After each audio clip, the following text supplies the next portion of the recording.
Renato, I'm curious. Do you think Jack Brunell is one of the greatest ever? You just heard it, right? Greatest coach in the world, man.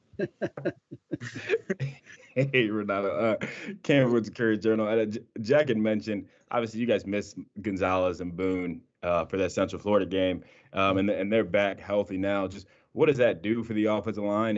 And in that time, what did you learn about the group up front? At the time, we know that our brothers were down, so we just try to execute best we could. And but we knew all the five that were playing, we knew we could get the job done, and that's what we went out there and did.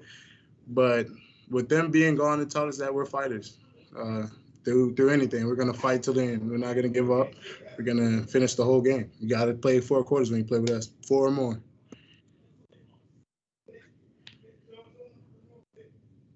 I guess a follow-up to that, just how much do you feel like this group has improved from where you guys were week 1 to now? I think we improved a lot, just getting our calls, being more vocal, and communicating better. I think the communication has really improved a lot. This guy's making the right calls, and you see something, you call it. Just help your brother out. Hey, Renato, Michael McCammon, Cardinal Authority. Before the second half of Florida State, you guys have been about 6 straight quarters where you guys were kind of really exerting your will. Just talk about the strengths of the defense or the strengths of the offense and what it was like during that stretch where you guys seemed to really be finding your rhythm. Going into that game, we talked about the sacrifices. We all made a lot of sacrifices to this game, and we just try to impose our will, and that's what we try to go out there and do. So we just try to be physical and dominate every chance we get. So that's what happened in the first quarter, and the momentum kept rolling, and we rolled with it. Hey, Renato, Matt McGowan, Sports Illustrated. You guys have faced a lot of talent this season in the front seven. Ole Miss has some guys. FSU and UCF had a lot of really good guys in the front seven. How do you think that sets you up not only for this upcoming game against Wake Forest, but for the remainder of the season moving forward? We faced a lot of guys, but I think the guys at Wake Forest, they're hard workers. They're gonna come out and they're gonna give us their all. We're in their house.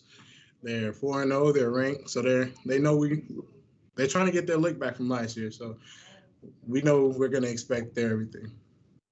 Just as a quick follow-up to that, what kind of stands out on Wake Forest defense, on the defensive side of the ball from the film you guys have watched so far?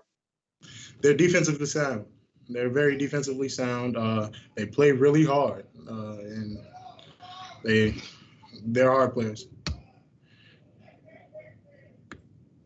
Renato, Mike Gonzalez obviously has had a really good year for you all. Just a freshman stepping in right away. He had some reps against Jermaine Johnson, who's surely an NFL guy. Just when you see Mike Gonzalez go against guys like that and really grow, what does that say about him as a freshman to be able to be out there and hold his own? I think that Mike has a very bright future. Is seeing him go out there and do that just makes me think, like, what about 2 years from now? Like, how good will he be from 2 years from now? And that's really exciting to think for the Cardinal future. The future of the program, really, because that kid, I like it. I like him a lot. Renato, hey, it's Jody Dimling with Cardinal Authority. I think you got a series or two off a rest the other day. I think, maybe Trevor got 2 as well. How big is that in the second half of a game when you're able to get a series or 2 of rest? I think it's very important because fresh legs mean you come off the ball harder. You come off the ball, you move people off the ball. So the fresh legs just keeps us into the game physically, and so we don't get too fatigued.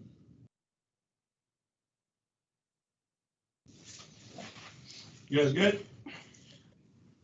I'm good. I got one more for you. One more. Radio.